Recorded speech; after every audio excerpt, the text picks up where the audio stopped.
Mic check, 1 2 1 2. Everyday superpower where we talk body language, relationships, game. That's GAME with a capital G for greatness. It's everyday superpower.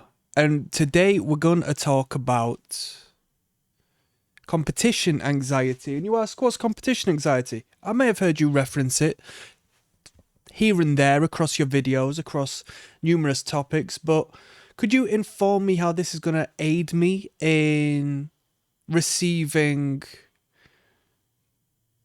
the energy I ever so much desire from the submissive woman I crave? And I will tell you yes. Yes, I will inform you how this works, and I will inform you what competition anxiety is, how to induce it, and how it places both parties in their natural, God-given position. So, there's a stereotype that the married man has to walk on eggshells around his wife to ensure he doesn't annoy her, to ensure she doesn't kick off at him, to ensure that everything's good and he doesn't get a headache, right? That's backwards. That's a subversion of the biological norm, and that woman doesn't respect him, clearly due to that dynamic that has been established, because she wouldn't dare act in that manner to her boss.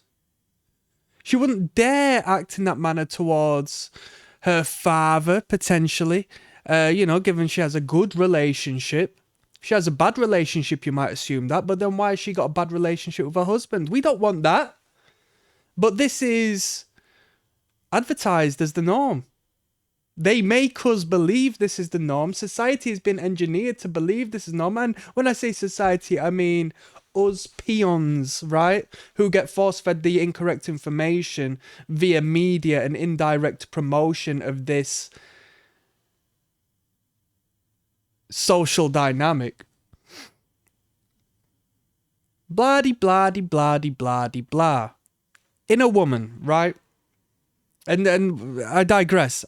The man walking on eggshells is the vice versa of the reality. She needs to be in position to not want to lose you and not want to get under your skin down to the fact that she deems you as valuable, right? She wants you to be perceived as valuable in her eyes. Because if you're valuable in her eyes, you're in masculine position, you're in dominant position, you're a leader, she's someone she respects. And that's rightful. Am I wrong? Does that sound like you're playing some sort of game or just readjusting the scales to their appropriate position? So, in the woman, there is a biological mechanism that is triggered when in the presence, whether it be in the physical, material plane or within her psychological, within her mind, there is a trigger of anxiety that is brought upon when that woman deems another woman as threatening, as someone who holds value within the feminine space that her partner or partner-to-be resides. And even if that woman is single and isn't dealing with men, this competitive anxiety is still induced, like the man who is envious of the man who has what he hasn't, because she knows it's going to lessen her potential to garner a mate, to garner a man who can provide her the lifestyle she needs. The life, the safety, the security that she needs. It's her biological hardwiring. This competitive anxiety exists and resides within the majority of normal women, right? When you as a man keep enough distance for you to hold some degree of independence, you will hold some form of control upon the triggering of this anxiety, because she knows she hasn't got you under her thumb. She doesn't really want you under her thumb. This is the beautiful contrast behind it. This is the awkward, yet once you understand it, brilliant dynamic that resides within the woman to the man. Consciously, she doesn't want to feel uncomfortable. She dislikes discomfort. She dislikes wondering where you are, who you're with, who she is, why you're talking to her. She doesn't like that because it makes her feel uncomfortable, because there's potential that you will leave her for her and in the process give her your resources, right? Whereas she wants you for your resource, whether that be your genetics if you're unemployed. You know, you look good, she's with you for a reason. Whether that be your inheritance because you've got a rich and as hell family and she perceives that as something she desires and sees in your future. That's why she's hanging around. Or blah-de-blah-de-blah, right? She wants you for the resource, whether that be genetic or whether that be material, right? Don't think it's because it's your sense of humour.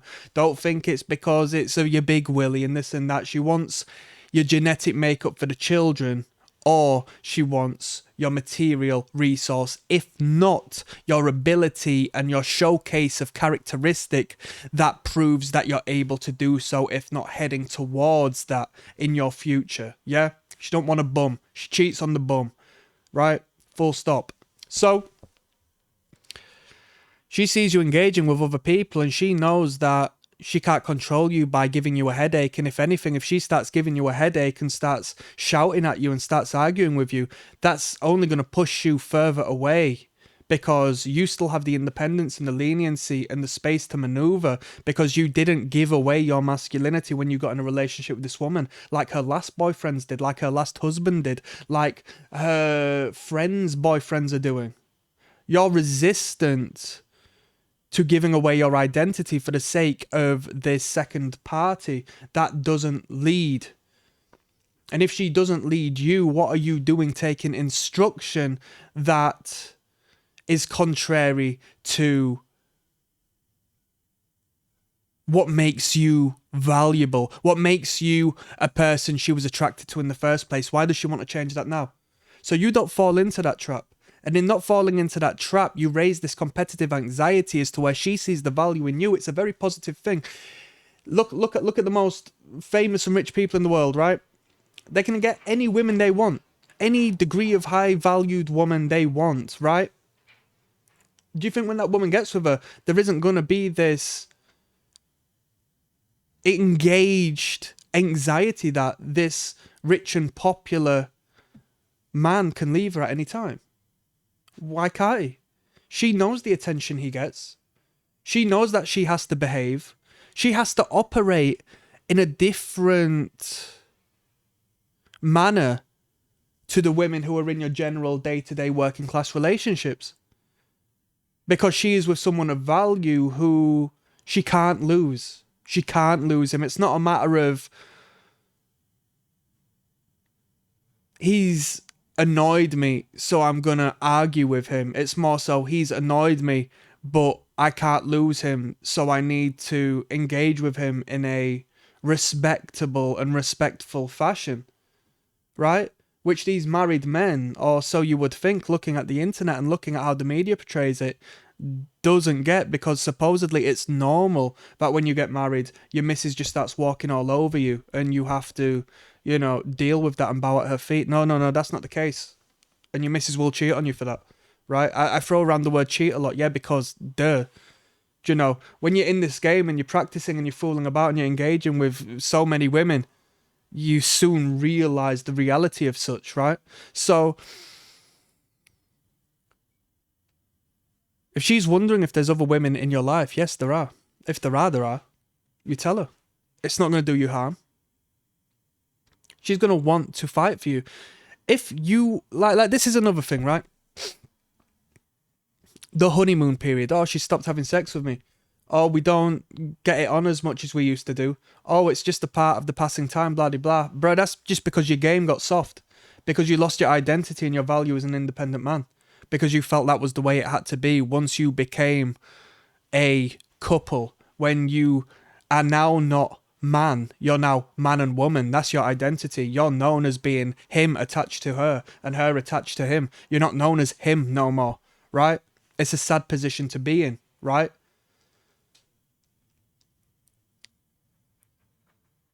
They say the woman stops giving them attention in the bedroom. The bedroom's not as good as it used to be, blah, blah. Trust me. Trust me. Let me put you on game here. If she is in any way uncertain or actually certain of the nature of females that can be around you, the way females could be around you, and the attention you'd be more than happy to receive from them females, not saying you're cheating, but you're an open-minded man, you say, yeah, it's flipping nice to be validated. Don't worry, though, I'm not going to do anything. Don't get so shook. Then trust me, she's going to ensure you leave that house fulfilled. I'm putting you on game here. 10 years, 15 years, 50 years down the line, you're going to be receiving the utmost positive attention. You're going to have a full stomach. You're going to be well looked after down there because she doesn't want to send you into that world with those whom incite this deep penetrating anxiety within her feminine soul and spirit, because that exists. You need to understand this. Don't allow it to be the vice versa. Don't allow it to be the vice versa. You don't have to be scared of annoying her. You're respectful enough to the degree where you shouldn't argue anyway. It's the man's imperative to have peace in the relationship. It's her imperative to have drama. You shouldn't be kicking off with your missus. But she could kick off with you if she starts to lose respect. She might kick off with you when she knows you've got no one else to be with, when you've got nowhere else to go, when you don't have the capabilities of being anyone, when you have to start afresh as most men do. Honestly, I'm putting you on game. She will look after you better and better and better, contrary to what the next man tells you when he says, no, man, no, I can't let her know about her because she'll probably leave me or she'll get annoyed. No, she'll see you as a valuable man who's looked after and looked for by those of the opposite sex. That's some game. Click like and subscribe. Peace.